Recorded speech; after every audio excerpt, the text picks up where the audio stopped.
ole hei hi taskbar ania chuan taskbar ah hian hei tiang hi program ani tani program ania hei hi explorer ania hei hi Google Chrome hei Windows Explorer chuan hei hi Windows Media Player ania hei hi GOM player anta chuan taskbar ania hei hi chuan hei hi internet connection om lem lo hetia in x chuan internet connection om lo tina nia hetia om chuan internet in connect tina chuan hei sound ania sound a hian tian adject thei ta tian kan du chang ti zoi thei hei hi tian lo om chuan zero thak a om chuan sound kha ri thei lo ni chu hriat ngei tur ani chuan hei hi start ania start kan click anga ta hian start menu lo om ta ni start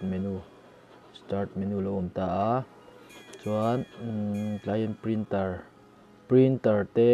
nge printer device and printers ania printer kan install lo te mo printer kan hmana kha enna ani ta ni chuan ei control panel chu setting rang kal na kha ni mai ta ni uninstall don pun control panel kan kal ta a ta chuan programs and features akan kala ta hian kan uninstall thei mai ta ni to kan du chuan kan uninstall anga uninstall ka kan click anga kan right click a chuan uninstall kha kan click anga yes kan ti nga kan uninstall don ta ni kan uninstall dan chu ni mai ta ni remove setting tikan kan uninstall anga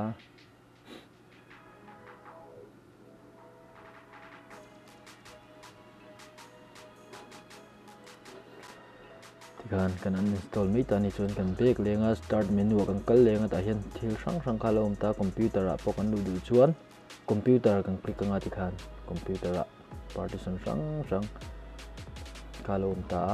C drive D drive E drive F drive G drive H drive tikhan drive kha lo om ta ni chuan start menu kan kal lenga ta hian program sang kha lo om ta a ma se ta hin ron langkim hal vek lo wangin all programs kan click anga ta hian all programs ania ta hian sang kha lo lang ta ni chuan hei hi search bar ania search bar thil zon na tuna notepad ti poi lo zong tu ta notepad tikhan notepad nia ilo click thei ta ni notepad ilo click a tikhan tlarang hin all programs a hian kan install chuan program sang kha lo om ta ni chu kan hriat kha poimo khop mai tangkai khop a chuan double click login vi khati click anga change date and time settings lo om ta ni i click anga chuan ta hian change date and time om ta ni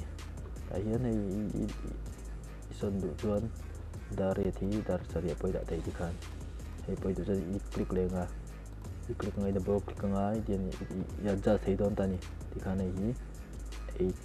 8 ani ta chuan hei date poi change thei ta hi click anga click le thei ta ni tikhan sang ni som ni lo ni to ta sang ni som ni click a tha khai click anga chuan a date click mai don ta tikhan okay nga okay le mai don ta ni kung mai again min lo subscribe sak turin le min lo like saka min lo share sak turin kasom tak me cheu ni